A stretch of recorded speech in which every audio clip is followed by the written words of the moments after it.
तो बच्चों आज हम लोग सीखेंगे कि प्रतिस्थापन विधि से किस प्रकार गणित का सॉल्यूशन किया जाता है। ठीक है, तो ये क्लास 10 से रिलेटेड है गणित। ये गणित जो है क्लास 10 से रिलेटेड है। ठीक है, तो इसको हम प्रतिस्थापन विधि से सॉल्व करेंगे। ठीक है, तो सबसे पहले हम इसको थोड़ा संकुचित कर लेते हैं, छोटा कर लेते हैं। जैसे कि यहाँ पर दशमलव है तीनों में। ठीक है, तो ये जो प्रतिस्थापन विधि है ये सिर्फ रैखिक समीकरण और वो भी दो चर वाले। ठीक है, इसी में होता है दो। तो यहाँ पर दो चर का मतलब क्या है, ये दोनों अलग अलग है, इसी का मतलब ये दो चर है। ठीक है, ये एक चर है और ये एक चर है। ये दो चर वाले रैखिक समीकरणों पे अप्लाई होता है। ठीक है, तो इसको हम पहले किस प्रकार सॉल्यूशन होता है उसको देखते हैं। जैसे कि यहाँ पर एक समीकरण ये है और एक समीकरण ये है। इसको हम फिलहाल नाम नहीं दे रहे हैं एक और दो के, तो पहले इसको एक फॉर्म में ले आते हैं। जैसे कि यहाँ पर 0.2 है, ठीक है, और यहाँ पर 0.3y है। ठीक है, इसका दशमलव हटा लेंगे, उसके बाद सॉल्यूशन करेंगे, इसका नाम देंगे। ठीक है, दशमलव हटाने पर क्या बनता है, 2x का 10 प्लस ये 10y। ठीक है, अब इसको भी हटा लेते हैं, यानी 13 इसका 10 बच जाता है। अब इसको और थोड़ा संकुचित कर लेते हैं, जैसे कि 10 हुआ दोनों का। ठीक है, ये 2x plus 3y is equal to 13/10 और ये दोनों कट जाता है। अब हम इसको समीकरण नाम दे सकते हैं कि समीकरण ये 1 है। ठीक है, इसी तरह ये समीकरण 1 जिस प्रकार बना उसी तरह हम समीकरण इससे समीकरण 2 निकालेंगे, यानी 0.4x plus 0.5y is equal to 2.3 से हम समीकरण 2 निकालेंगे। ठीक है, जैसा कि ये किया हम। ठीक है, तो 0.4x plus 0.5y is equal to 2.3।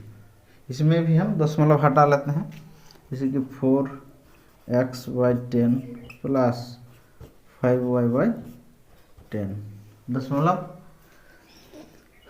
उसके नियम से दशमलव हम हटा लें। अब इसको भी हटा लेते हैं, हम यहाँ भी 10 बच जाता है।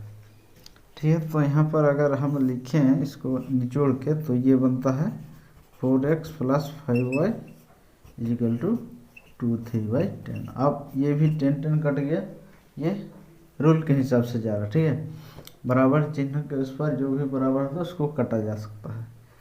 तो ये 4x plus 5y is equal to 2/3, ये हमारा समीकरण 2 बना। तो इस प्रकार समीकरण 1 और 2 बनाया गया इसको। लेकिन और बाकी समीकरण जो दिया रहता है रैखिक समीकरण दो चर वाले, तो वो सब पहले से समीकरण दिया रहता है 1 और 2 या फिर। अच्छा, इसका नेक्स्ट पार्ट हम लोग इस तरफ करेंगे। ठीक है, ठीक है, तो बाकी जो इसमें रिलेटेड गणित है वो सब यहाँ से शुरू होता है। ठीक है, समीकरण बनाया हुआ रहता है, अब इसको हम बनाए हैं।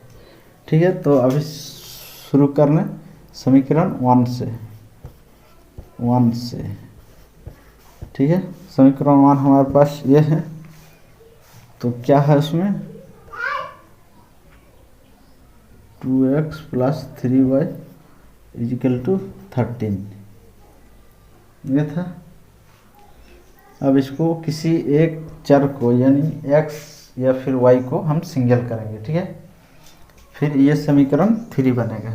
ठीक है, तो 2x is equal to 13 minus 3y, अर्थात ये 3y इस पर था, उस पर गया, मतलब वो साइन चेंज हो जाएगा।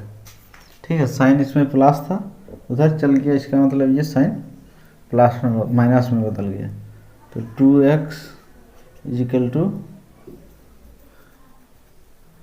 अब हम लिखते हैं x को सिंगल करेंगे, ये तो हम पहले बोल चुके थे, तो करेंगे अभी। ठीक है, तो ये 2 है, इधर मल्टीपुल है, उधर जाएगा तो भाग हो जाएगा, यानी 13 माइनस 3y/2, ये समीकरण 3 बन गया बस।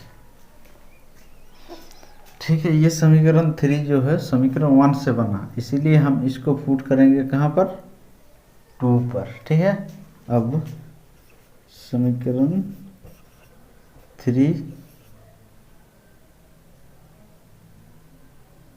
को समीकरण 2 में बैठाने पर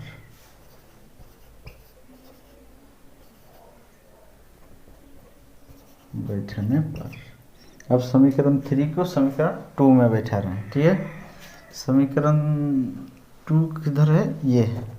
ठीक है, समीकरण 2 में बैठेंगे। ठीक है, इसका मतलब यहाँ पर x का ये पूरा वैल्यू है, इसको हम x की जगह पर बैठेंगे। कहाँ, समीकरण 2 में।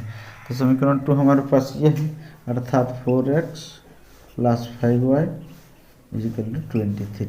तो x की जगह पर इसको समीकरण 3 को पुट करेंगे। ठीक है, 4 × 13 - 3y / 2 + 5 = 23।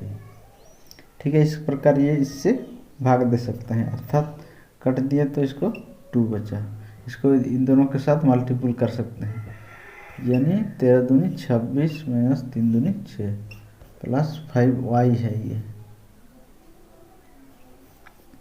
ये 5y।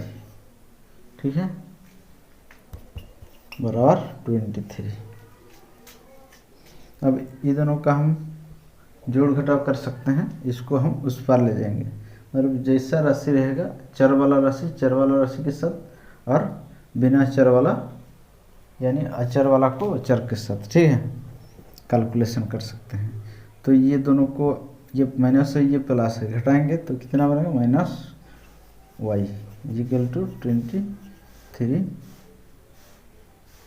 ये प्लस था इधर, तो ये माइनस हो जाएगा, क्योंकि बराबर चिन्ह के उस पर गया है।